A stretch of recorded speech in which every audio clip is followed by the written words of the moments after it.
Der Frankreich-Block ist heute in einer Kirche aus dem 12. und 14. Jahrhundert. À côté de moi, c'est Luc Ménard. Bonjour, monsieur. Bonjour. Depuis quand connaissez-vous cette église?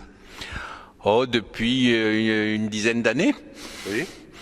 Et cette église, elle, a donc ses racines très très loin dans l'histoire, avec c'était la première communauté au Xe siècle connue, et après, eh bien, jusqu'à nos jours, 7 ordres différents se sont suivis ici, dont l'ordre cistercien qui a été le premier bâtisseur important de cette chapelle. Et elle a été construite, elle a commencé au XIe siècle, si j'ai bien compris. Alors, le premier bâtiment qui n'est pas ici est vraiment ancien, donc on ne sait pas trop le dater entre le 9e et 11e siècle. Et après, il n'y avait pas assez de place, donc eh bien, on a demandé à agrandir et on a ensuite bâti cette chapelle. Plus tard, dans le siècle qui ont suivi, on a encore élargi.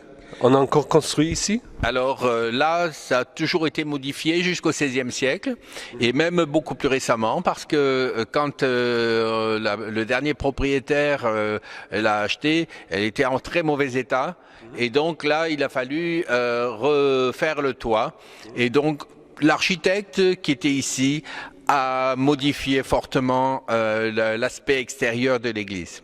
Vous connaissez encore un peu l'histoire de l'église à travers les âges? Donc la partie basse est construite uniquement avec des blocs très simples.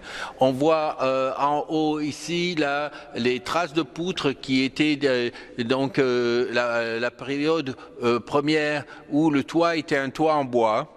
Et donc il y avait des fermes c'est-à-dire des morceaux de bois qui sont comme ça, quoi, oui. Qui allaient d'un côté à l'autre. Et c'était très sombre parce qu'il n'y avait donc visiblement de lumière que dans le chœur.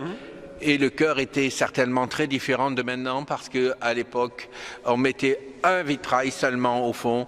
Et parfois deux plus petits. C'est très très sombre, n'est-ce pas? C'était très sombre. On avait donc uniquement la lumière qui était vers le chœur.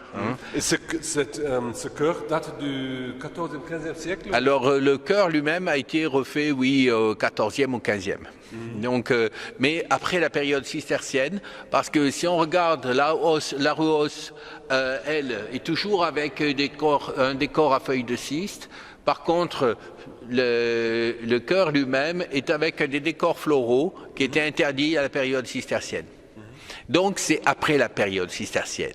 Donc chaque élément date exactement le développement de l'église. Et à qui appartient l'église aujourd'hui?